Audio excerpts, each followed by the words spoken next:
All right, folks, welcome to the November episode of Suite 301, coming to you live from our offices here in Pittsburgh, PA. We're glad to have you here joining us and tuning in for the latest information and updates about what's going on in the Colt Club sports world. We're officially live on Facebook, so you can watch all of our broadcasts on the Suite 301 page and all of our Facebook groups. Yeah, make sure you follow those Facebook groups and Twitter pages for the latest news and media. You want to also subscribe to our YouTube channel, Colt Club Sports, for videos from around all of our leagues and to watch previous episodes of me and Sandy on Suite 301. Now you're probably wondering, who the heck are we? I'm Sandy Sanderson, president of Colt Club Sports, and I'm over here with Joe. Joe's the man, assistant director of football ops. That's right. So, and it's November. It's football season. We got a big show here and a lot to talk about with football. Packed show today. A lot of special guests. We're gonna have Gridiron Breakdown with Dave Mogensen. We're going to have Bobby Saad of the Oakland Grizzlies Football Club. John Davis, head coach of the Apprentice School. Those two are set to match up in 2 weeks for the national title. We're going to have Eddie Davis, head coach of the Ohio State Club basketball team, reigning national champions in the NCBBA. We also have Alex Lemondola on from South Carolina Club Baseball, and Kat Trotter of the Illinois Club softball team. Jam-packed today, Jam-packed. man. Lots of special guests for you. Whatever your flavor is, we're coming at you with some special commentary from some special people in that sport. So what are we going to get started with? Some football. Let's do football. Let's start out with, as being assistant director of football operations, I would love to start out on football That's probably today, why so. you're on set right now. Yes. So, we're down to two teams. You know, the whole season has come down to this matchup that's coming up: Oakland versus Apprentice School. New polls just came out. You just released those, 10 minutes ago. Fresh. They are fresh. They are fresh. No big surprise there. Oakland held on to the number one ranking. Apprentice School climbed to number 2 with their win over Middle Georgia. So we got a 1-2 national title game. But let's go backwards a little bit because we haven't talked to you since October. Since then, we've had a lot of playoff football along the way. We sort of advertise that it's a 4-team playoff. It's really an 8-team playoff when you get to the point of, you got to win your conference championship game to get in. So let's start in the North Atlantic. What do you say? Sacred Heart won the conference, got the right to host the conference championship again, and newcomer Johnson Wales finished in the 2 spot, got to go compete for that title in their first year. Yeah, I mean, the final score doesn't reflect the season that Johnson and Wales put forth. Being the newcomer and the conference with the defending national champion, they're returning a lot of high caliber players. I thought Johnson and Wales was nothing short of fantastic this season.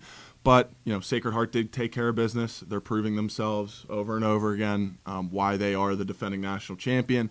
Nothing but great things coming out of the North Atlantic Conference. Absolutely. And one of the things I'd like to highlight about Johnson and Wales season, kind of an interesting note, they kind of came out of the gate playing all their conference games up front, where most teams play non-conference games. You see it in the NCAA, people scheduling cupcakes to get ready for the conference season. Johnson and Wales came out of the boat. I think by week 5 or 6, they were done with conference play. That's right. So they're kind of in the clubhouse just waiting to see how things lay out, and it laid out for them to get into the conference championship game. So I think probably moving forward, they're probably going to look for more of a request to, hey, we want to get our conference schedule later in the season so that if we do get into the postseason, we're going to have games fresh under our belts and be ready to go rather than accumulate a little rust late in the year. Right, so. right. All right, let's move on to the Great Lakes next. For what seems like the 9th year in a row, Oakland takes down Robert Morris Peoria in the conference championship game. That game hosted at Oakland, being the higher-ranked team. Oakland over Robert Morris 39-13. I joke about 9 years in a row. I don't think it's been quite that long, but I think it might be 4. And it always seems to be Oakland out of the East and Robert Morris out of the West to get in there. But Oakland doing work on Robert Morris again. Robert Morris, a tough team, no doubt about it. But Oakland seems to have their number. And with the respect Oakland's got with 2 national championships in the last 4 years, now going for 3, they're always kind of ranked high. And that game keeps sort of falling on Oakland's turf, which is obviously – look at the lines in Vegas. They automatically give the home team 7 points. Right. It's amazing how those two teams just reload talent every year, to find themselves in that game in that first round of the playoffs, what we like to call that round of 8. it's just a testament to the coaching staffs that are there. It's a testament to the guys that put in all the work. Starting back in July, August recruitment, just everything to be able to get those programs back to that game, over and over again. Let's move on to the Mid-Atlantic Conference Championship game. Apprentice School 56, Ohio State 17. You happen to be on site to witness this game. One of the things I definitely want to start off by saying is congratulations to the Buckeyes. It's their first trip to the postseason. They've been around. They've been a program a long time. They've been in the league a long time. They've had good teams, but this is the year they got into the postseason, got to taste some postseason football. So congrats to the Buckeyes. But what did you see there at the field? I was extremely impressed with both teams. Once again, the score doesn't reflect the game. It was a 14-10 game, going into the second quarter. Apprentice School, just is an unstoppable force right now. They are firing at all cylinders.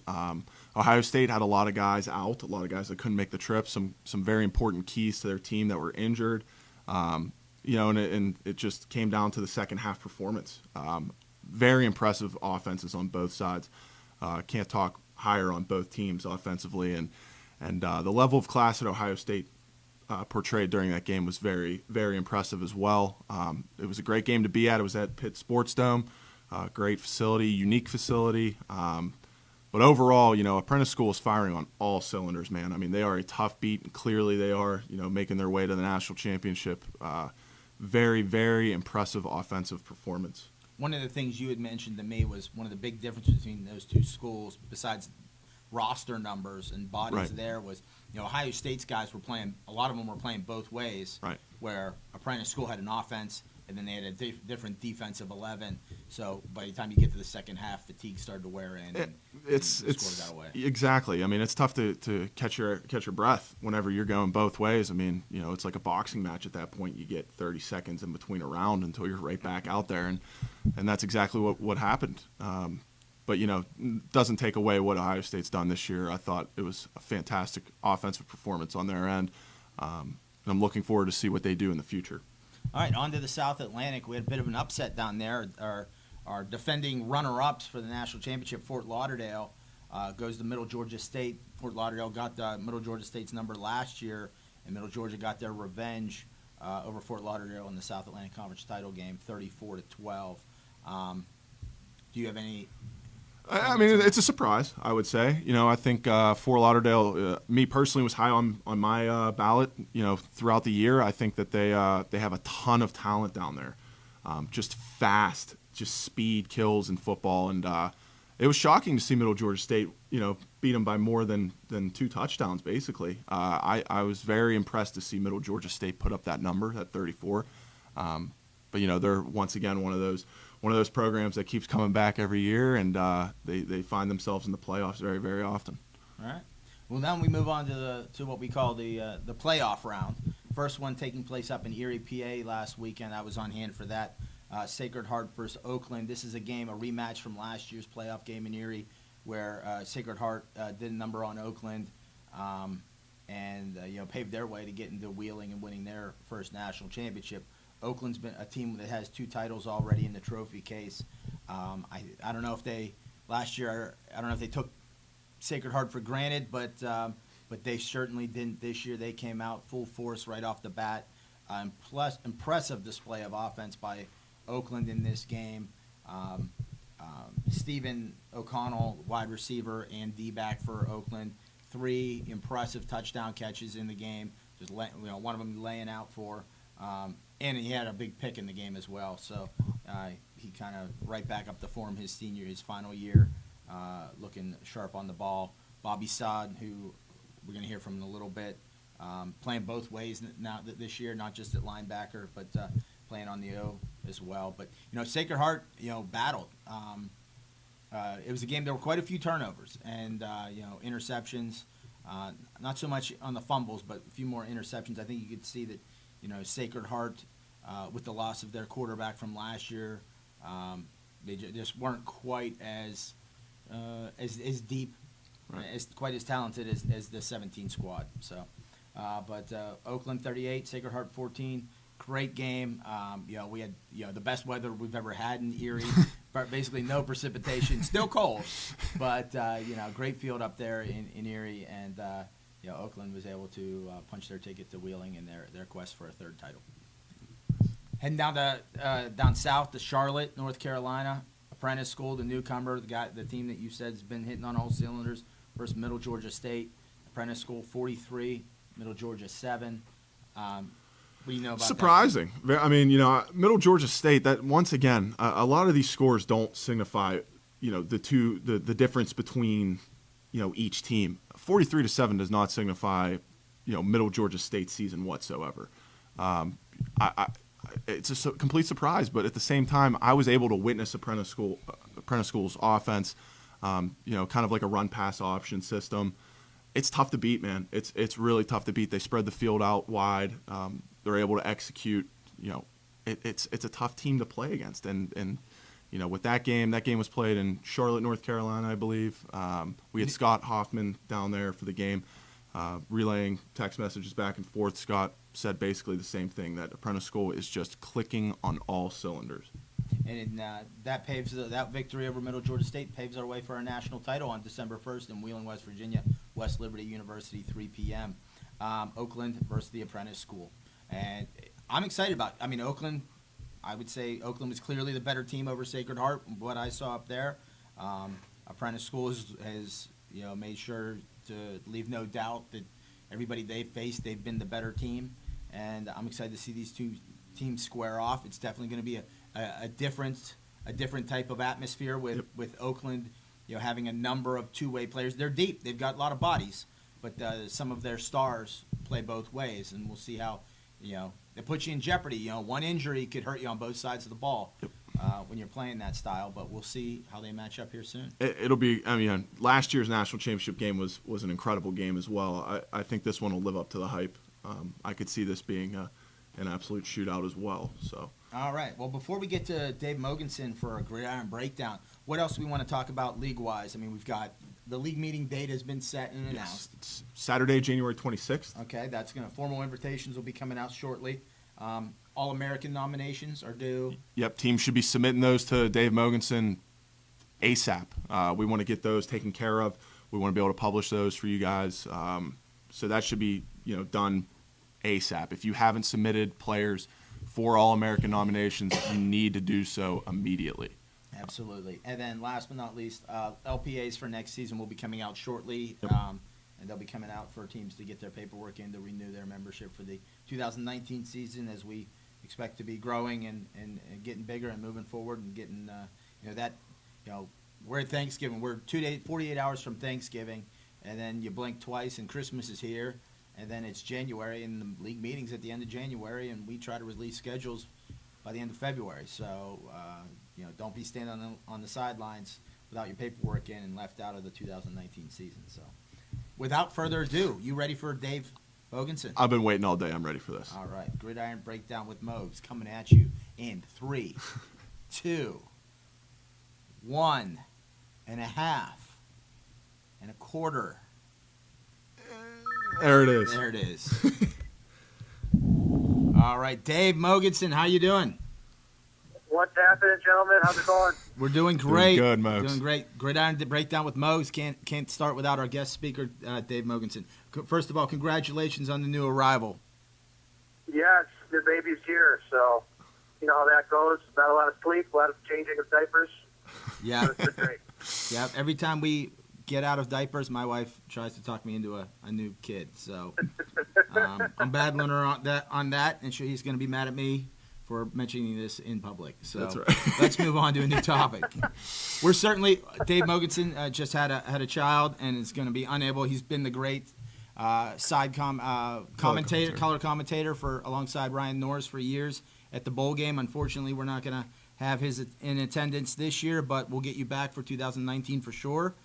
But we definitely want to get your feedback and input as to what you see moving forward with this season headed into Wheeling. Yeah, it's disappointing. I mean, it's great. Baby came, baby's healthy, but this is going to be like one of the possibly all-time epic NCFA title games. Like, these two teams are both having historically good seasons for NCFA standards. So it's the one game, like, not that I ever want to miss a game, but this is the one that's like, man, this is going to be a great game. Absolutely, and we've got Zach Ramirez gonna slide in, gonna attempt to fill your shoes as the color guy for Ryan, but we know he there's no Dave Mogensen out there. There's Big no shoes to fill, Dave. Big shoes to fill. You guys will find the secret that Norris just props us all up anyways. So Norris is going to be there. It will be all right. Yeah, exactly. That's right. Exactly. He makes us all look good. All right. Well, let's break down these opponents one by one, if you don't mind.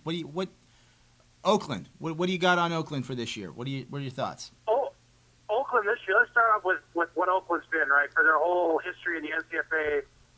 Killer defense, fantastic defense. If you look at who's leading that defense this year, you're going to hear a lot of familiar names from years past. Bobby Sad. They're kind of playing him in a little more of a, he's been a rush linebacker the last few years. They got him playing middle linebacker, but he's leading them in solo tackles. He's got 5'6". Trent Grabowski, Blake Federhoff, Steve O'Connell, same guys that have been leading that defense like the last 2 or 3 years, right? So that's nothing new. We knew they have a good defense. It's their offense this year that's just kind of incredible. New coach, he's an offensive guy. I believe he brought in his son, kind of like a high school legend in that area, and played quarterback in college, to be the OC. And they've kind of brought in this new age, that RPO, new age offense, and they're just, having a killer offensive year. Ben Hadstart was their quarterback last year, had a nice season. This year, he's having maybe the best season a quarterback's ever had in the NCFA. 1,700 yards, 17 touchdowns, 7 interceptions. Stephen O'Connell's been a two-way threat the last couple of years. He's the leading receiver still, 17 yards a catch. So every time he catches the ball, he's getting at least 17 yards, And then their running game, too. They've always had that kind of ground and pound running game with the big back. They're getting 3 yards in a cloud of dust, right? This year, their top 2 backs, Hunter Gall is averaging 12 yards a carry, 414 yards with 12 yards a clip. It's insane. And then their other two-headed monster there, Chris Ross Jr., 9.8 yards a carry. That's 2 guys that combined are over 10 yards a carry running the ball. So it's not just a pass-happy offense. So for me, it's been pretty impressive to see them evolve from having just this, world-class defense to now they bring in a new offensive coach. They're able to maintain the defensive presence, but then they just turn the flip on this offense, and it's been pretty awesome to see. Having gotten to speak with O'Connell and Bobby Saad after the playoff game up in Erie, I mean, the first thing they said to me is, Sandy, can I get another year of eligibility next year? But you can see that they're hungry as in their final year, what they've accomplished in their careers. They want to go out with another ring. And I was impressed. This was something I was not prepared to see when I got up there, was Bobby Saad playing on the offensive side of the ball. And the kid can go up and catch. He looked, he almost, I don't know if you've seen him lately, but he's got his hair grown out. He's running around like a Troy Polamalu out there. High pointing the ball, making spectacular catches in traffic, and then muscling people for extra yards after the catch. So that was something I wasn't prepared to see in Erie, and it was impressive. Yeah, I know he played a little offense here or there. I think when they kind of needed a big play, they might throw him in at some tight end. But yeah, he's, we knew going in he'd be a kind of a two-way guy this year, but he's a pretty good football player all around. So wherever they put him, he's going to be tough to handle for the other team. All right, well, let's shift over to the visitors' sideline for the national title game, the Apprentice School. What a season they've put together in their first year in the league. Yeah, for sure. So I didn't know a lot about them. They were kind of an unknown coming in, and then they played in the kickoff game, which is like week 3 or something. We're doing that now, right? And as soon as the game's over, Scott Hoffman texts me and says, Apprentice School is going to go win the national championship game. I was like, come on, it's only week 3. And he's like, this is the best club team I've ever seen in my life. And then, season plays out, and Apprentice School is just literally destroying everybody they play. They're a little bit of an unknown because they don't have a lot of stats uploaded. New team in the league, they're probably working through some of those issues. But so I can't tell you who's their best player, who's their leading guy. But if you look at the scores of the games in their conference games, they beat Longwood 63-0. They beat Mason 87-0. They beat CCC 65-0. They beat Coppin State, powerhouse Coppin State 37-0. They go against OSU in the conference title game 56-17. Then you're like, man, they really beat the crap out of Middle Georgia in the playoff game. It's only 43-7. That's actually one of the closest games they've played all year against NCFA competition. So they have a couple losses. They played some NAIA and Division III schools, and do have a couple losses on their schedule this year, but they in club play, they're just destroying everybody who gets put in front of them. They're just destroying them by 40, 50-point margins. So a little bit of an unknown as far as who's leading the way for them, but you can't dispute that they're having a pretty phenomenal year. You got to see Joe. You got to see them in person over at Pitt against Ohio State. Was there anybody that stood out to you that you can remember? Not anybody in particular. It's interesting though. I haven't seen Oakland play, and it's interesting if they're an RPO team as well, run pass option offense. Apprentice School is the same. They run it. They execute it perfectly, no matter what defense is thrown at them. I mean, it's a collective unit of 11 guys that are putting up absurd offensive numbers. There wasn't one guy that stuck out to me. It was just an entire offensive performance. They remind me a little bit of Fort Lauderdale last year with speed. I'm pretty sure Fort Lauderdale had a couple big games with big margins in the regular season. They're just a fast team, and they'll attack at all points. I mean, they can throw the ball, they can run the ball. They really dictate the offensive pace, and I think that's what's crediting them to these large victories is that they're able to control the pace of the game for 4 quarters. All right. Well, Yeah, I mean, definitely, for sure. Well, Dave, we appreciate you taking some time out of your day to tune in, join us on Suite 301 for our Gridiron Breakdowns with Mogs. And we certainly will miss you on the first. We wish you and your family a great Thanksgiving, and hopefully we'll get you on in December to sort of recap the season and maybe talk a little bit about the national title game. Yeah, for sure. Mogs, Can't wait. Looking forward to it. before we cut you out here, we got to get your prediction though for the national championship. Who do you got? Oh, come on. If you want prediction, let's do a pregame show. And I'll make sure Norris gets my clip of my prediction. Fair I enough. got to get a little more film on Apprentice School and see what they got going on. All right. Fair enough. Sounds good. All right. All right. I'll talk to you guys soon. All right. We'll see you. See you, Mogs. Thanks. All right. Dave Mogensen chiming in from Wisconsin with his opinion of the season so far. One of the most astute football minds in the NCFA. I mean, the guy combs through stats, combs through film. I don't even know where to find film, but he knows where to get it and get some information. So we're joined by our next caller. Is this Bobby Sad from the University of Oakland? This is. Hey, it's Sandy and Joe. Welcome to Suite 301. Great to have you on. Hey, how's it going, gentlemen? Great to be here. Absolutely. Well, hey, Bobby, fifth-year senior linebacker out of Oakland. You've got 2 national titles on your belt, under your belt, and potential for a third here coming up in 10 days. What's the attitude around campus and in the locker room and the weight room, trying to get this third ring before you graduate to the real world? The attitude's always been, all in or all out. And since the beginning of this year, we've been all in. We've had the right attitude. We have the right guys. We feel we have the right guys. We trust. We used to always say trust the process, but now we're going farther into that, and we're trusting each other more. And it's a great feeling. And this is one of the tighter teams we've had. And we're ready to go. Anything that's thrown at us, we're ready to go. And we haven't thought for 1 second that we weren't going to try to win this thing this year. Absolutely. I got to see you play this past weekend up in Erie, 38-14 win over Sacred Heart. Let's talk a little bit about that game. Did you guys come in with a little bit of a bitter taste in your mouth, having gotten knocked out of the run last year by Sacred Heart? I'd be lying if I say we didn't. It definitely left a bad taste in my mouth and a lot of the returning players' mouths in 2017 when we lost to them in Erie. And, we just kind of went back there and, we called it a revenge game and whatnot. And we knew they were going to throw everything they had at us. We knew they were a great team, well coached. They got numbers and they looked great and everything.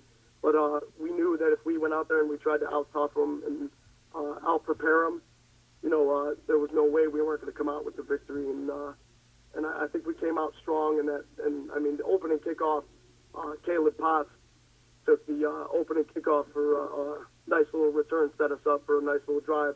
That definitely set the tone for us, and we all got excited, and, we got pumped up. So. Yeah, the first 4 minutes of the game, you guys probably scored within, 45 seconds the first 45 seconds of the game, and I was thinking, this is going to be a blowout. And then Sacred Heart comes back and drives down the field. It actually looked like you had them stopped. I think they had a 3rd and long deep in their own territory, and they broke off, probably a 70-yard run for a touchdown.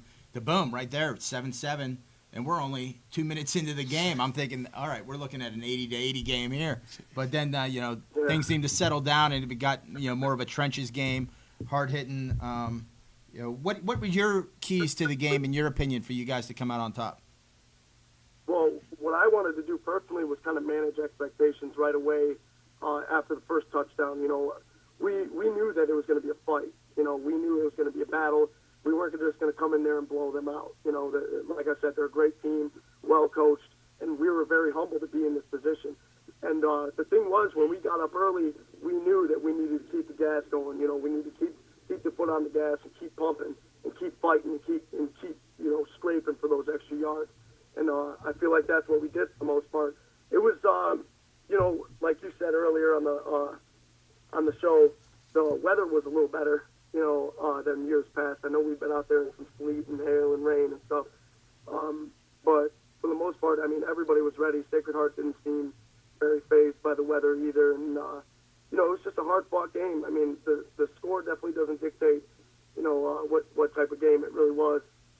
They fought till the end, and I definitely respect that. And, I'm definitely glad to be in this position that we're in now, and we're ready to move on, One of the things that appeared to me in the game plan, other than, they broke off that long run on the first drive of the game, but it seemed like the rest of the game, you guys clogged the box to take away the run game and make them have to throw the ball. Basically putting the ball in the hands of their quarterback who's not the starter from their national title game last year. Was that part of your game plan, is to make him have to throw the ball against you or attempt to? Yeah, I would say so. We knew they had the stud running backs. We knew they still had Jordan James from last year. And we saw number 20 on film. He was scampering around for some tough yards. But our game has really been to try to stop the run and, make people beat us through the air. And I think we did a good job of that and kind of went. It couldn't have gone better with our game plan. Like you said, they ripped a couple of runs on us early on, but, for the most part, I don't know the stats or anything. I believe they didn't run too much on us, and we kind of predicate our defense on hard-nosed stuff in the run and try to make you beat us with your young quarterback, We saw film and everything, and we knew they had the threats on the outside, and, a team like that, they have threats everywhere, running back, wide receiver, even tight end sometimes. And, we definitely wanted them to beat us through the air. Let's talk real quick about Stephen O'Connell. What a game he had. 3 touchdowns, spectacular catch, battling for the ball on the deep bomb that one time, and then a big pick in the game as well. What's he meant to the team, over the last 5 years as well as, this past weekend? Stevie's a natural. He's just, everything I've seen that kid do for the past 4 years has just been, nothing short of unbelievable. He's a stud. In every facet. He brings speed. He brings professionalism. He just I don't know if I ever seen him drop the ball. Jamie. He's just he's definitely a good teammate and he's a good guy to have on the team, and we're definitely lucky to have him on our team.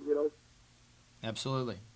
Now I'd like to focus on your game if you don't mind. If you've got a reputation around here of being one of the best linebackers in the NCFA. You bring this intensity, tenacity to your game. You always got your team hyped up. I was shocked to see you on the offensive side of the ball as much as I did last Saturday. Is this hey, I'm a senior, I want to touch the field more than usual, or what went into the idea of you playing more offense this year? Well, it was the kind of thing where I played a little bit of offense back in the day, and I never got to play offense at Oakland until recently last year. And I just kind of wanted to show the coaches what I got, wanted to show my teammates what I got, and show them that I can help them on the offensive side of the ball. And, it's just fun. It's just fun. Whenever the team needs me, wherever the team needs maybe that spark, I'd love to jump in there and, get some action. But, defense has always been, my spot and stuff. I just moved to middle linebacker this year, and, playing offensive stuff, I don't play every down. I still get the rest and everything, but I definitely love making plays on offense and, celebrating with my teammates, and, it goes a long way. A lot of the guys, I mean, like you said earlier in the show, we're pretty deep. We do have guys going both ways, but we definitely have playmakers. And, if anybody does actually step out, I believe that we don't lose a lot with the next guy, and I'm really proud of that about our team. But I really feel our strength is in our D-line. Up front, Anthony Salitro is our nose tackle. He's an absolute beast. And, I wouldn't be having the year I'd be having at all without him, and, Alex Clark at the end. But those guys deserve all the credit, and, those guys are always ready to go and, always ready to fight. Absolutely. Well, enough talk about last week. Let's talk about 2 weekends from now.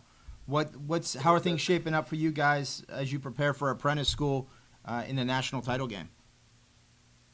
Well, as soon as we hit the bus after Erie, we're thinking about how we could get film on them, or how we could start scouting, getting ready for them, getting ready for the option and everything.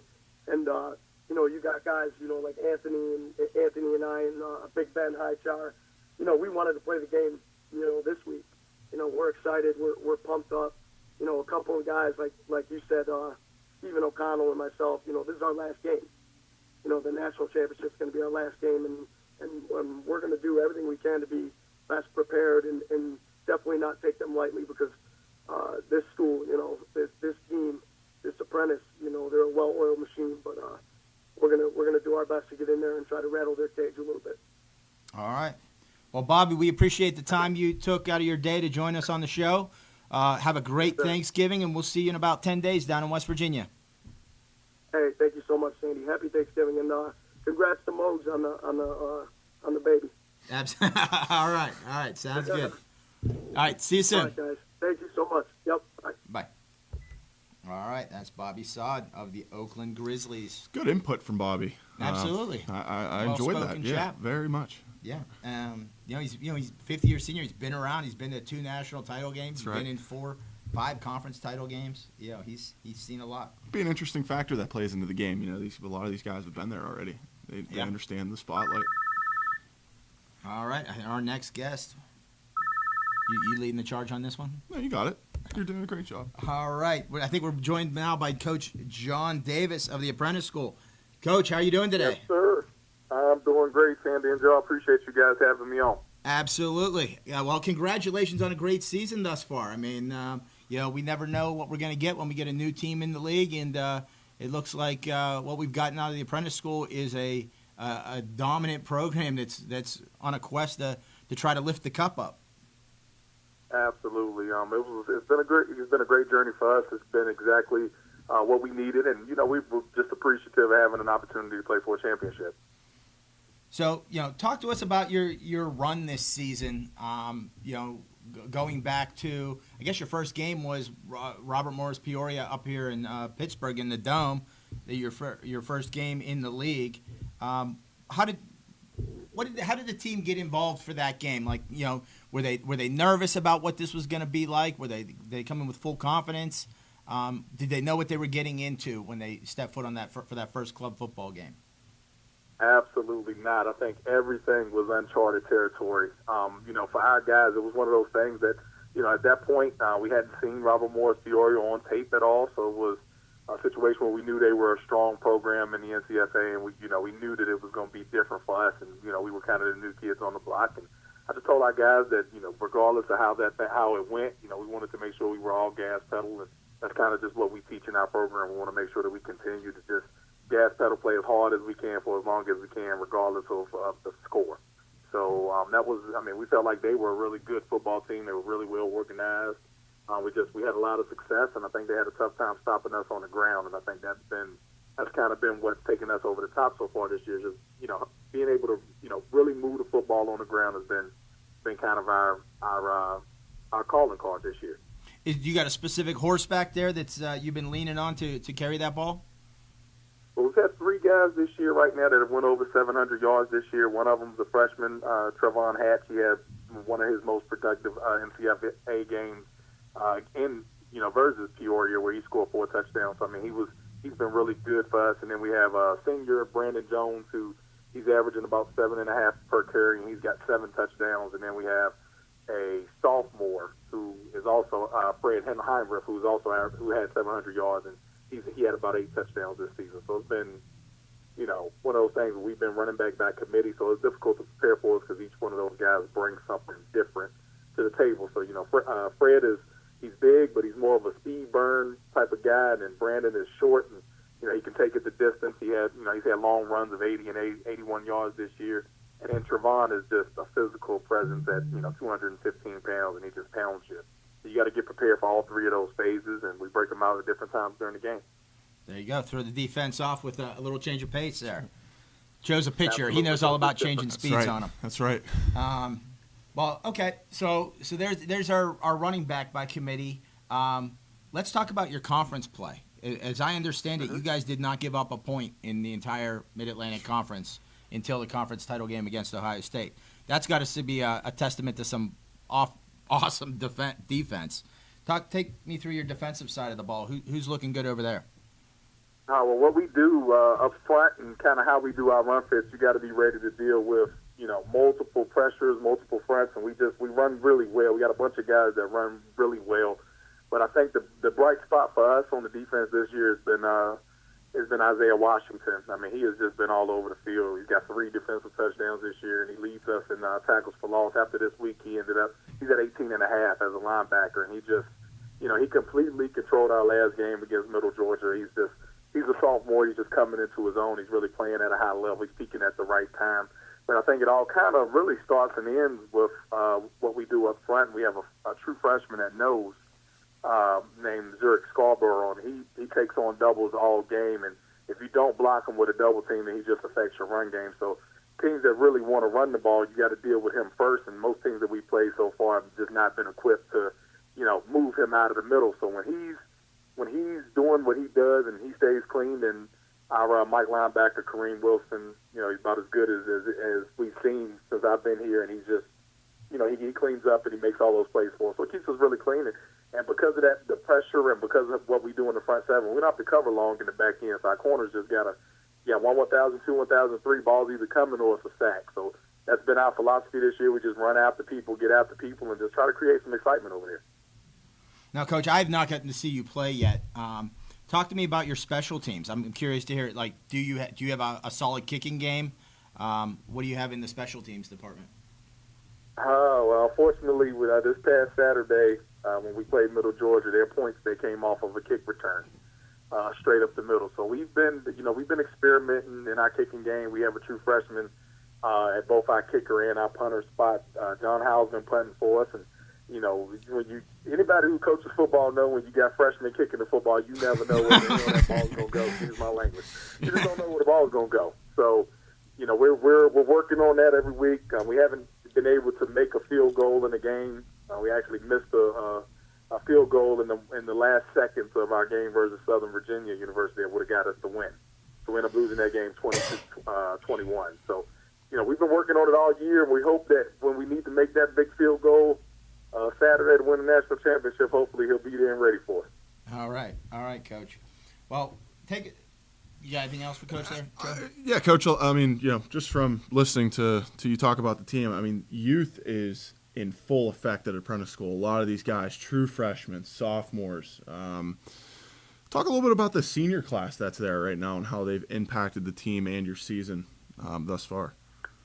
Absolutely. We'll be graduating 9 seniors, and each one of them has affected the game in his own way. I think it really starts with our 2 guys up front, Kakoa Haynes-Scott and Keon Odom. Those are just 2 stalwarts in the front end. They both have 30 starts in their college careers, 30-plus starts, so they've been really good for us. And our quarterback has just been on a tear in these last 4 weeks. Terrence Sudbury, who's a senior, over the last 4 weeks, I want to say he's at about 15 touchdowns with no interceptions. He's also rushed a couple in, so his game has really just, moved up into the upper echelon in these last couple weeks of the season.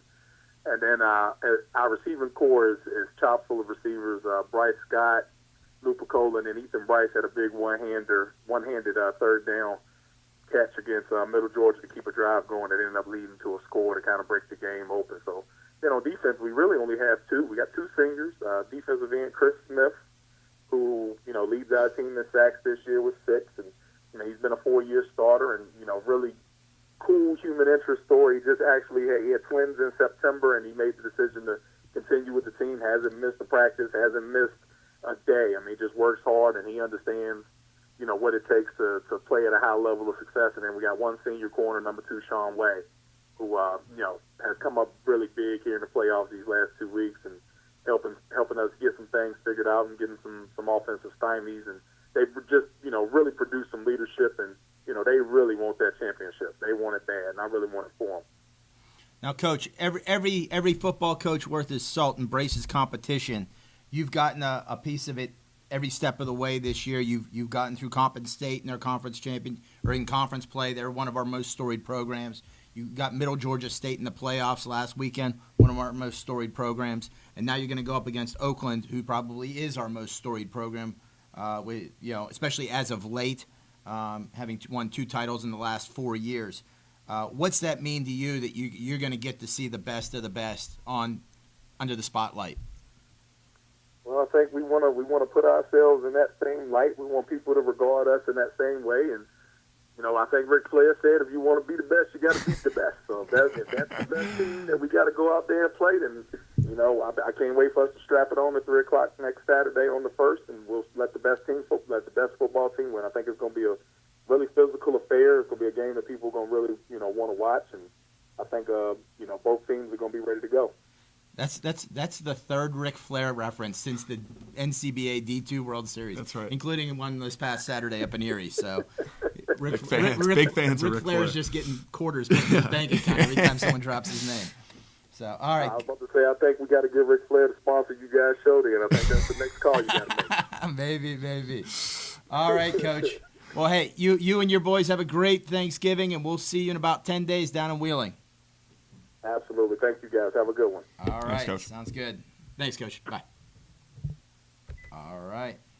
That's John Davis, head coach of the Apprentice School. And I think that about wraps up our football Wraps segment. up football, man. For those of you at home, December 1st, put it on your calendar, December 1st, 3 p.m. Eastern Standard Time.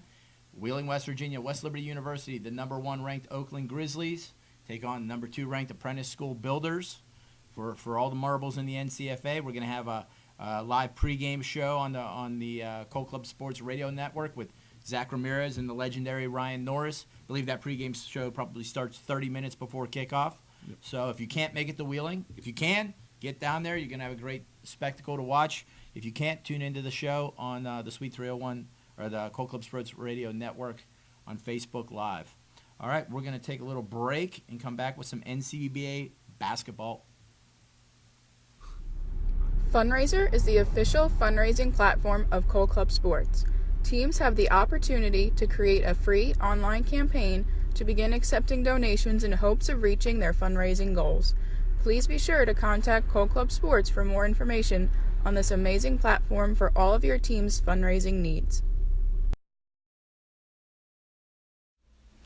Rawlings is proud to be partnered with Call Club Sports. If your team is in need of any products that Rawlings has to offer, contact us today. Rawlings, the finest in the field. The Game is the official headwear sponsor of Cold Club Sports. They offer an early order discount to all of our leagues on top of their already low prices. Go to thegameheadwear.com and check out their wide selection of on-the-field hats, off-the-field boonies, beanies, and visors. Contact Felicia Battaglia at coldclubsports.com for all of your headwear needs.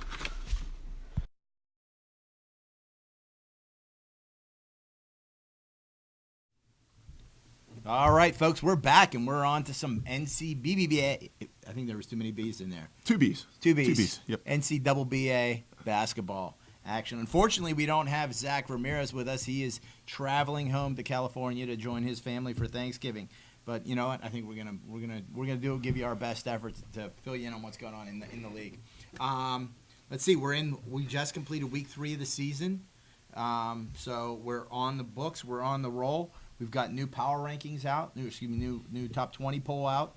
Ohio State, the defending national title champion, still at number 1 in the ranks.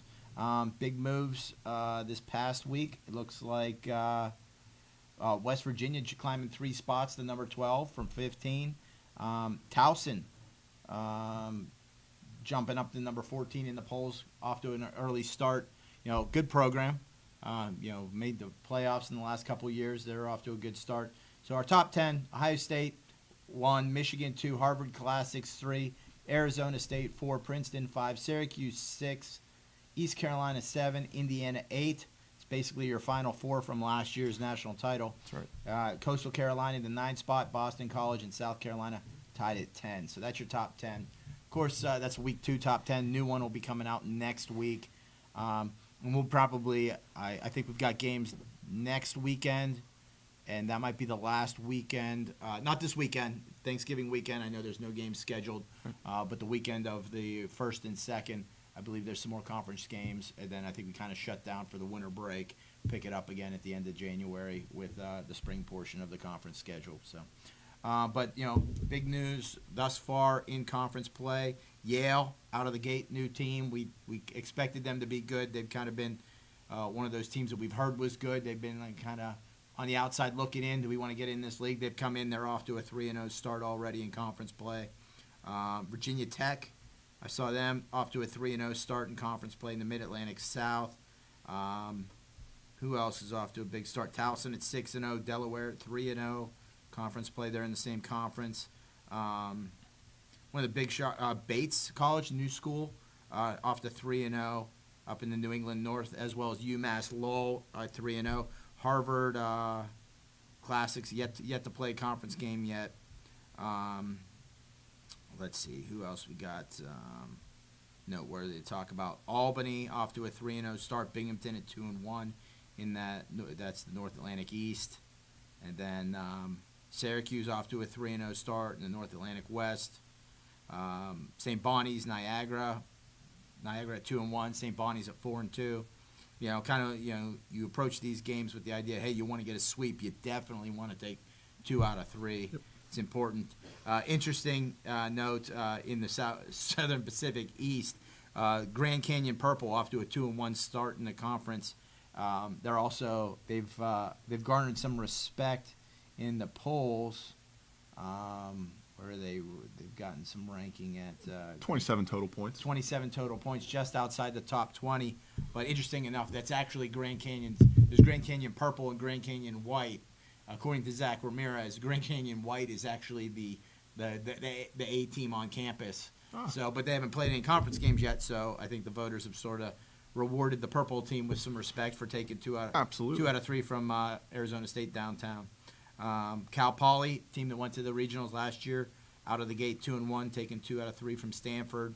Stanford, a new team in the conference. So, a few teams, a lot more teams. We've definitely backloaded the schedule this year, trying to put, about 75% of the conference play into the spring semester, opening the fall up for teams to play tournaments, play non-conference games, kind of like we had talked about in the football segment about, trying to get out on the court, get the rust off, get your team gelled together early and dive into the heart of the conference schedule in the spring, because that's when people really get excited about basketball, that March Madness, that leading up to the tournament and the playoffs and so forth. So. Yeah, it's definitely important to get those games in, though, in the fall, whether it be exhibition, tournament-based, anything. Like you said, get the rust off, and you never know when those games will come back and, might benefit you when playoffs come around. So you might catch a look at someone, you might square off with someone in an important game that you got a good look at in preseason or non-conference games. So, better prepare yourselves for your opponent. But we're going to be joined here by, Eddie Days from the Ohio State Club basketball team. He's a head coach. They're the reigning champs, currently holding the number 1 rank. No surprise there. And Eddie's going to be joining us here in a moment to talk about the Buckeyes and how they're looking for the 18-19 season, and can they defend their title. Coach Eddie Days, how are you doing today? I'm doing well. How are you? Good, doing good. This is Sandy and Joe. Welcome to Suite 301. Excited to have you on. I appreciate it. Thanks for having me on. So let's talk about the Buckeyes this year. I mean, you're coming off a storied season. You've been in the league for a number of years. You've gotten to, you've been a perennial staple at the national championship tournament, but haven't been able to quite get over the hump and get the hardware. Then this last year, everything falls in line, and you do get to win the first title, NCBVA title for the Buckeyes. How's the team looking to return this year? You've garnered the number 1 ranking preseason, so there's a big bullseye on your back. But how's the team shaping up in terms of filling the voids of guys that have graduated to try to lift 2 cups in a row? You kind of hit it right on the head. We lost some really good talent from last year. I think we lost our top 2 scorers from last year, as well as another 4-year big man that I had, and then another also good role player. So, we're still trying to find, what kind of team we want to be. Still trying to find our identity a little bit and kind of build that chemistry with the new pieces we have. But I do like what I've seen so far. We haven't had an opportunity to play together as a whole team yet. We've played in a few tournaments here in this early season, and we've split the team just so everybody can get some playing time. But we haven't been able to come together and game action as a team yet. So I'm excited for what our potential could be. But like you said, it's just a matter of figuring out how to replace the scoring that we lost from last year. Well, let's drop some names, Coach. Who is back that you think you're going to lean on for a big season? Antonio Atria, he's my point guard, my coach on the floor. He's going to be huge for us, just because he has that experience. He's been with the program for a few years now, and he knows how things work. He knows what it takes. He's been on the losing end and the winning end of it with last year's championship team. So, he's going to play a huge role in, making sure that the guys are ready and making sure they understand what it's going to take for us to get to that point. But I've also got some good new guys, and another great returner in Jansen Davis, and he had a good year last year, and he started the season well. But I've got some new guys, one kind of a forward. His name is Hunter Debo, who I look to have a big impact. Another guy, Evan Krutenhouse, he's shown that he can score the ball for us this year already. And got another guy, a small point guard who I love his energy. His name is Aneek.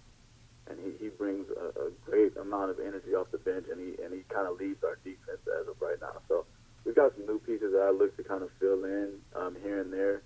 I don't think we're going to be a team this year that's going to wow anybody with our scoring, but it's going to be a committee thing that we have to figure out. And, we're small this year, but we're very scrappy, and I've liked what I've seen so far as toughness. We just have to find a way to beat the teams that, aren't like us. I think we do well against teams that are, kind of mirror our style of play.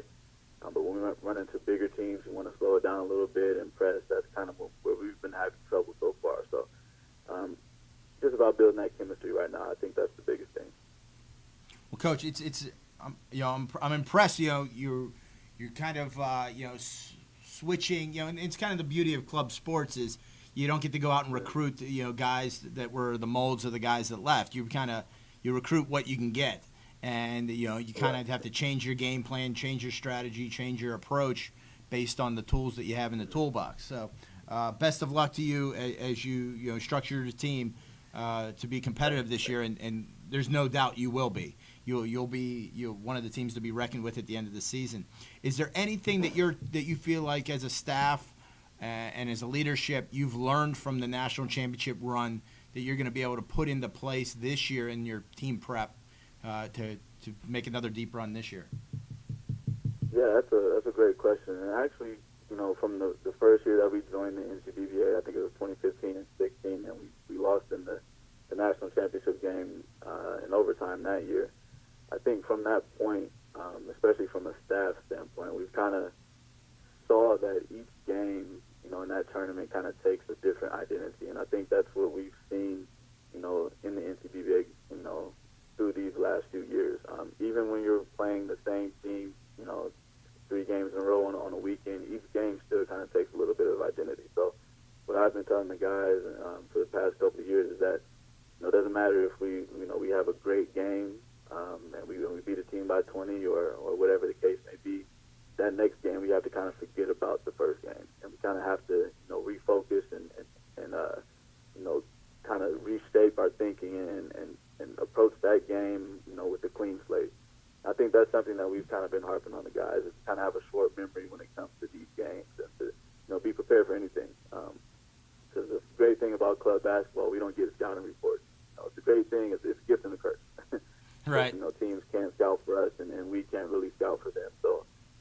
have to go into each game, you know, especially with the makeup we have this year. We kind of have to be prepared for anything. So that's the beauty of it. But it's just kind of what we've been telling the guys is, you know, we have to be prepared for anything a team can throw at us. Like you said, we're going to have a target on our back, and teams will remember us. They'll remember, you know, what the kind of style we've played before. But again, we just have to find a way to prepare and just to be ready for anything and try and make teams play our style of basketball.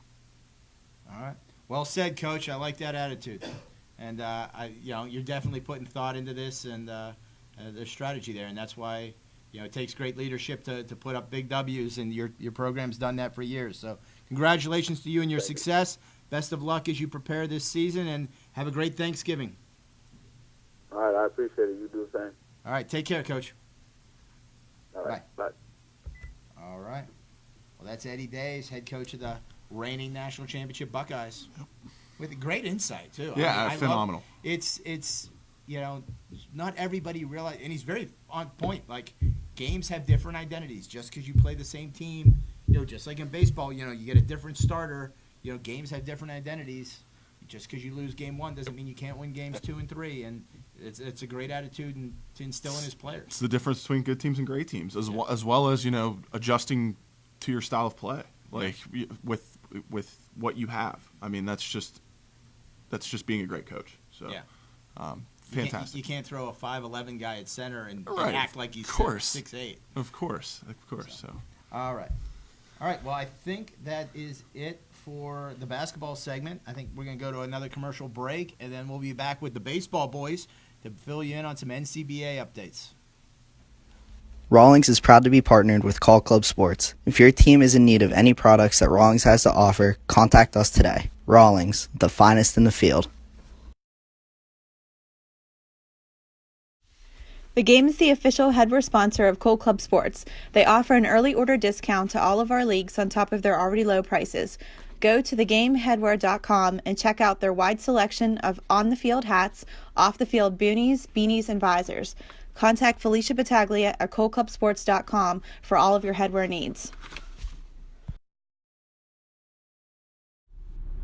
Fundraiser is the official fundraising platform of Cole Club Sports.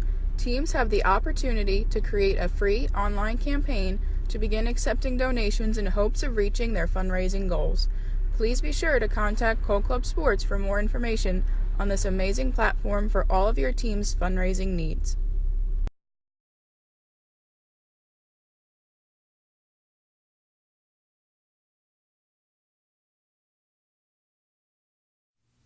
Hello, welcome back. I'm Garrett Seamack. I'm joined with Eric Curator.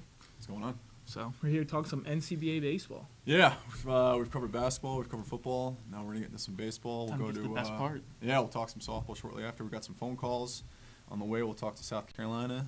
Just won the Greenville Fall Invitational. We'll be over there. We'll talk to Savannah, the VP of softball operations, as well as Illinois Club Softball, who's had a big fall. So yeah, successful. Lots to get into. Fall season recaps first on the agenda. I mean, I was going to bring my standings up here for Division 2. I was going to bring it out for Division 1, but as opposed to doing that, everything's on the website. The standings are updated. We've had a lot of games played, especially on the Division 2 side. A lot of really impressive performances by several teams throughout the league. So go ahead and check those out on the websites. Any big surprises? You're putting me on the spot. Off the top of my head, I know New Hampshire had a great fall. First year in Division 2, they were the runner-up, I believe, last year in Division 3. Lost to Adrian College. Yep, Siena, a returning World Series team, or actually, ironically, in the same conference, Siena and New Hampshire. So it'll be a good series in the spring. Both have had, good falls, and I'm sure they're excited for the spring season. So, good to hear. That's the big news on the recap side of things as far as, Division 3. Division 3 games are getting played. Probably the biggest surprise is Millersville, brand new team, started 6-0 through the fall. Yeah, so good. Gotta love seeing a new team performing well. Yeah, absolutely. It's always good to get out on the right foot, if you will. So exactly. Good for them. Other than that, the big thing is guys get eligible. I made a note to tell you to study for your exams. You want to be eligible for the spring. Your exams have a big factor in your eligibility come spring. So just because you're eligible in the fall doesn't mean you're going to be eligible in the spring. So Exactly. That's my note. I know we want to let's talk some Greenville real quick. You were Yeah. down there, you and Tracy. Yeah, I believe fantastic it's tournament. the sixth year, Yeah, seventh year, sixth something year like down that. there. So yeah, what happened? 12-team tournament, of course. Friday we had some weather. Thursday Mhm. night into Friday, we could have gotten the games in. Decided if we did, the field would have been a mess all day Saturday. Would have Yep. made things a lot worse. I pushed everything back. Some teams had to play 3 games, but everyone was on board with it. Kind of like you mentioned, South Carolina was the winner. Mhm. They won Pool A. Chapel Hill took Pool B. Coastal Carolina took Pool C, and then Kennesaw State was actually the wild card team. Okay. So USC ended up beating Chapel Hill 17-2 in the first game of the playoffs. Wow. Kennesaw knocked off Coastal, and then South Carolina beat Kennesaw 8-0, which was actually the first game of the season, the pool play, Tournament, and was yep. the exact same score. Yeah. And South Carolina threw a no-hitter in the Wow. championship game. So impressive performance. Yeah. And probably the biggest standout to me was Chapel Hill scored 32 runs throughout all of pool play in Jeez. 3 games. And they moved on. You They said? moved on. They won their thing. They actually had to play a 10-inning game in their last game of pool play. Yeah. So they were kind of a little worn out when they faced South Carolina, just playing Oh, an sure. extra 4 innings of Yep. baseball. So it all turned out well. We had a champion and saw some great baseball. Yeah, it sounded exciting. We were following online. You guys were tweeting and Facebook and stuff. Kudos to the teams. I'm sure Garrett Yeah. and Tracy said it a million times for appreciating the cooperation. Obviously, 3 games in one day is not ideal, but you got to do what you got to do to get the Yeah. games in. So And I think it was 3 of the 4 teams that advanced played all 3 games on Saturday. Nice. So it That's kind of shows to their cool depth stat. and their ability to handle everything. yeah. And I know we're going to be talking to Alex with South Carolina a little bit, but I know we also have some big news on the spring training Yeah. front. So as everyone knows, the Spring Training East early registration just ended this past week, but you can still register for it's $170 registration fee. That's good up until January. So just make sure you send us the paperwork. If you have any questions, reach out to me. Teams that have reached out, please contact Alec about hotels. And now for the biggest announcement, which we will actually be officially releasing tomorrow, is the West End Mesquite. Mhm. Registration is officially going to open for that. It's going to be set up just like the East Coast in that everyone can fill out a form, pay for however many games you want. You can play 4 games, you can play 2 games, whatever you want. Send that in. It's going to be $100 to register up until December 15th, and it's going to be $125 a game. So please feel free to reach out, and let's get this going. What's the matter? You good? Yeah, I know that's really exciting news. Not so much for the East Coast teams because you guys have been taking advantage of the East Coast spring training down in Tampa, Yeah. but I know the West Coast teams have been coming after us for, years. They've Yeah. seen what they could have on the East Coast. They want on the West Coast to make it a little bit more manageable for them, and they finally got it for you guys. So it's exciting news. Obviously, more information will come out tomorrow, like Garrett was saying. And the West Coast, you guys have 2 weekends to play. You have the the 7th through the 9th, and also the 17th through the 23rd. So you guys will have 2 different opportunities. One will be in Mesquite, and one will be in Henderson, Nevada. And if any of those dates conflict with the conference schedule, please reach out to us. And Tracy and I will help work with your conference schedule to get those games moved so you can play in our tournaments. Yeah, it's exciting. I know I said it earlier, but it's going to be as big as the East Coast. It's got the potential to be it. We have so many teams on the West Coast, and we've been getting requests for years. Why don't you guys have something on the West Coast? So we're excited to get it. It's going to be good. Obviously, more information will be released soon.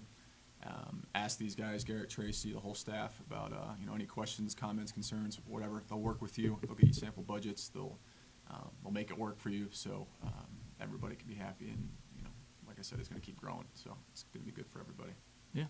So, all right, I think we're waiting on Alex with South Carolina to be transferred over.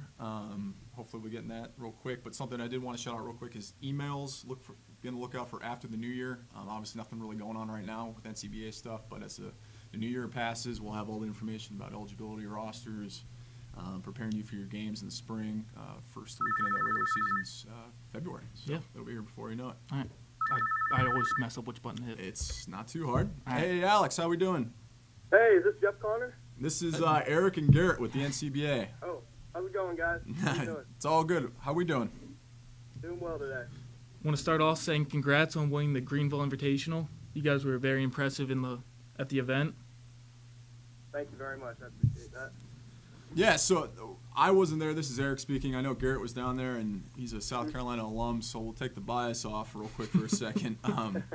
How did you guys approach the event? And, you know, we see teams, they tackle fall tournaments in different ways. Some use it as a tryout. Some use it as we're going to play our best guys each and every game and compete 100%, and everything in between, really. So how did you guys approach it? What were your guys' game plan going in? Yeah, so coming into the fall, our fall approach is definitely kind of a tryout-based approach in that we're trying to narrow our guys down into the spring team.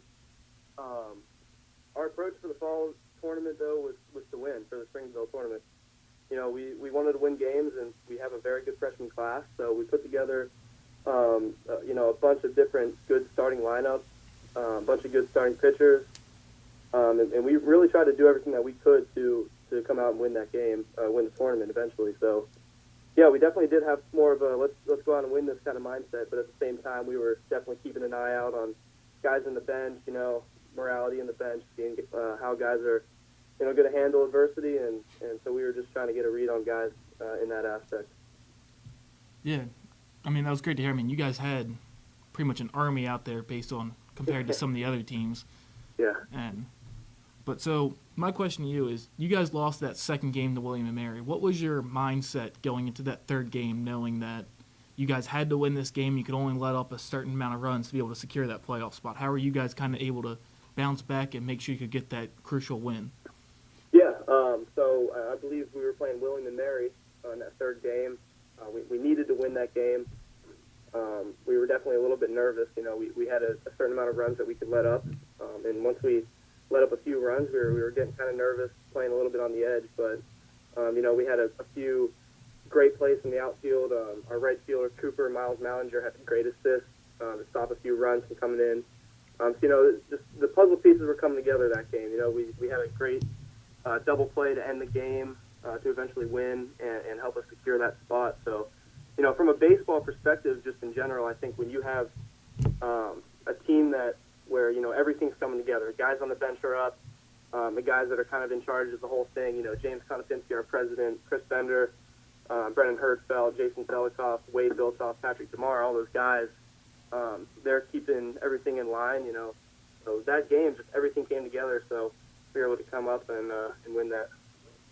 Yeah, talk to us real quick about the weather, too.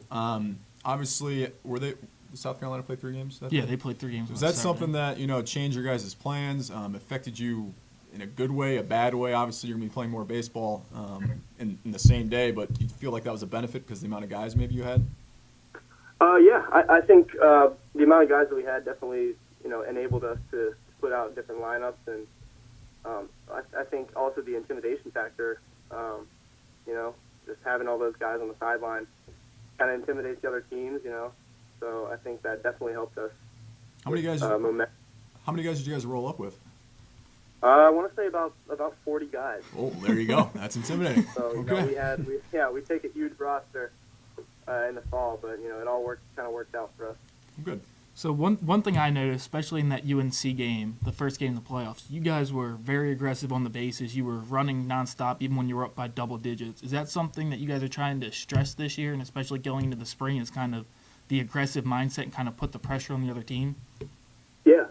So I think a lot of that has to do with the guys that we actually do have on the team. You know, the guys that we started in that UNC game, are the first at least 5 guys in our lineup are, you know, the fastest guys that I've seen play this game in a while. So definitely when they get on the base paths, their first, you know, thing that goes through their head is I'm going to take off and steal the space.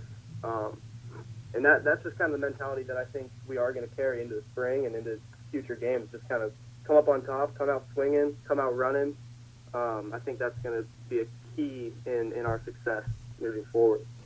Yeah, and you both were alluding to it. And, you know, looking to the spring, you guys are obviously in a very tough conference, probably one of the tougher conferences in the NCBA. Clemson, Georgia, Coastal Carolina, newcomer Tennessee, who's been very good in Division II, and UNC Charlotte, I believe. So, you know, how we looking going into the spring? You guys got a lot of new guys compared to last year. You're going to try and pick up some more guys. What's your the outlook?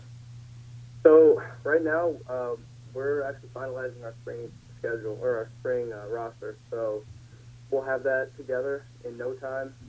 Our approach in the spring is definitely, we're gonna come out firing. We're gonna feed off of that energy from our Greenville tournament win. We've beat teams in the past like Clemson. We beat them at home last year, so we have the guys that can beat these teams. We have the strategy. We have the right board members to help us get there. And our freshman class too was something special coming in. You have guys like Dylan Triano and Ryan Scholler in the Greenville tournament, throwing 11 combined inning shutouts, combined 18 Ks. So that's definitely, just a little bit of foreshadow for the spring. So it's going to be exciting. We're definitely expecting a lot. That's great to hear. I don't have any more questions. No, Do I'm you? good, man. Thanks for coming on. It's always good to hear from you guys, especially after an impressive performance down in Greenville. And I know Garrett will be watching you guys in the spring, but you really caught the eyes of our office, so we'll be sure to be looking at you guys too. Awesome. Thanks for having me, guys. All right, man. Happy holidays. Take All care. right, you too. Well, that'll do it for the NCBA portion of this. When we come back, we'll have Savannah online and also Kat Trotter from Illinois Club Softball.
Welcome back. We are joined by Savannah Aarons, the VP of NCSA Operations.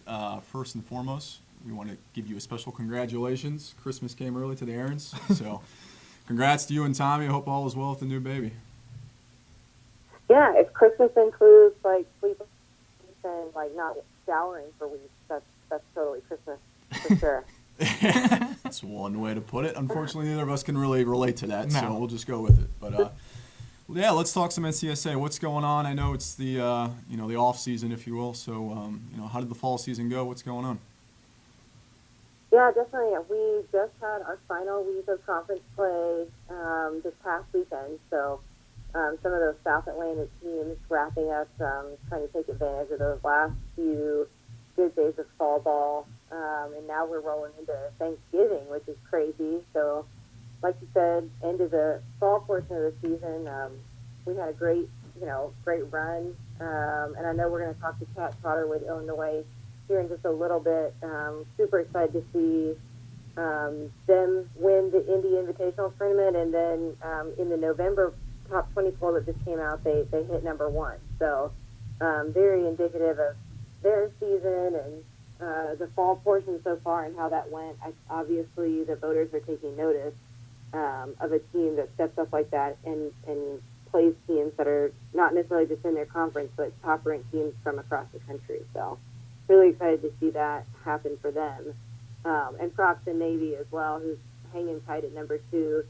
They went undefeated in conference play this fall. So we'll see how they can finish out the spring and see if they can defend that national title come May.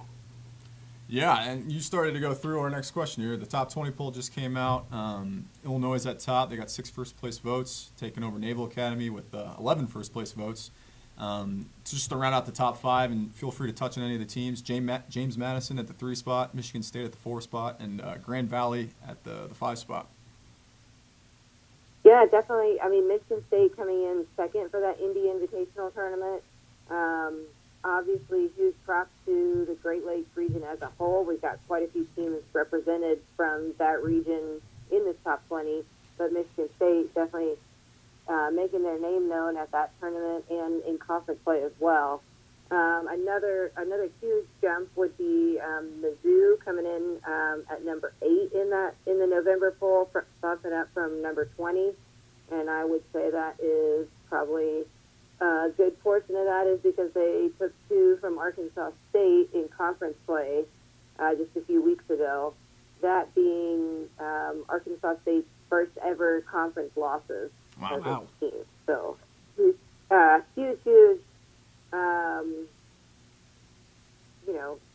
Win for Mizzou, and they played great at the Indy Invitational tournament as well. So, again, the Indy Invitational. I know I can't wait to hear Kat's take on it, but it has some incredibly competitive teams in it. Many of whom are actually in the top 20. So, the fact that they wanted their number 1, they definitely earned it, and teams like Mizzou making statements, taking 2 or 3 from Arkansas State is huge in conference play. And then SUNY Buffalo and Cincy, who weren't previously ranked, coming in to the top 20 at the end of the fall season. They had both of them had great fall conference series, so we're excited to see where spring as well. That's great to hear. I mean, what would you say the biggest surprise of the fall season was, NCSA-wise? Probably Mizzou giving Arkansas State their first ever conference losses ever. Pretty huge. That's a great accomplishment for them. Iowa State also doing well at the Indy Invitational. And I'm really interested to see how the South Atlantic's going to pan out with all these new teams we've got going on down there. App State, Tennessee, and the realignment created some new competition down there. So I'm really excited to see how that goes this spring. And obviously, everyone always looks forward to Florida State in the South Atlantic South down there to see what they're going to be capable of in the spring. And maybe we'll have a new conference winner from down there. You never know. Those Florida teams are always stacked. Yeah, good stuff. I mean, parity is never a bad thing for the league, so certainly exciting to see more and more teams being competitive across the board. So looking into the spring, past the fall here, what teams need to be on the lookout for, planning for, as we, return after the new year. So what do teams need to be doing? Yeah, definitely. I would say that a great thing to work on over the holiday break would be uploading your stats. That's a great thing to work through, get your book and work through uploading those stats, because that's how All-Americans are selected at the end of the season. Those are based on the stats that are uploaded by the teams to the NCSA website. So you got to take it upon yourself to get those stats up, but it's well worth it. And shouldn't take too much time at all. The website backend is very user-friendly in terms of adding the stats. And then for the teams that only play spring ball, which would be Pacific, the entire Pacific region and the South Atlantic South, you guys will need to be working on your roster submission come end of December or early January. Go ahead and start working on that so that you'll have that ready for your conference games. And dues. Can't forget the money. dues. There you go. Always the most important part. Take advantage of that $100 discount. That $100 discount literally is the easiest fundraising you can do. Yeah, got to pay by December. Exactly. By the end of December. Yep, so December 31st. Take advantage of that. Yeah, couldn't say it any better myself. So, Garrett, you got anything else? That'll do it for me. All right, Savannah. Well, we appreciate the time. I know we're excited to talk to Kat here, Indy champ, Illinois Club Softball, newly ranked number 1. So it's going to be a good phone call. And, we appreciate your time. Get back to being a mom. Yep, I will do. All right, we'll talk soon. Bye. All right, that was Savannah Aarons with the NCSA VP Operations over there. It sounds like it was an exciting fall. A lot of fall tournaments going on. Lots of excitement. Yeah, a lot of parity here. Do I need to hit Okay. the button, or are you okay? I got this time. Hi, is this Kat? Yes. Hi, you're on with Garrett and Eric. How we doing, Kat? Good. How are you? I'm good. Thanks for joining us today. Just wanted to, talk about your guys' fall. What an exciting time it sounds like. You guys are newly number one. Fantastic performance in the Indy Invitational, excuse me. So yeah, let's just start there. The Indy Invitational. You guys faced a lot of weather, a lot of, top 20 teams. Just talk about your experience that weekend. Yeah, definitely.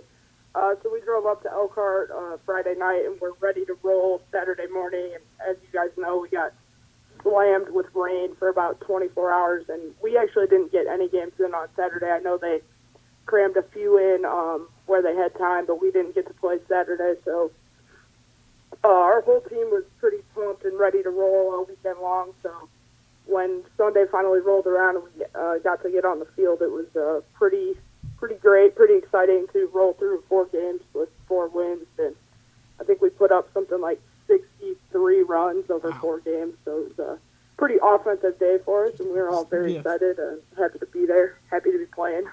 Yeah, absolutely. Did the weather, throw you guys a curveball? I know you guys saying that you didn't play Friday. Did that really change anything, or you guys have to take a different mindset Saturday and Sunday?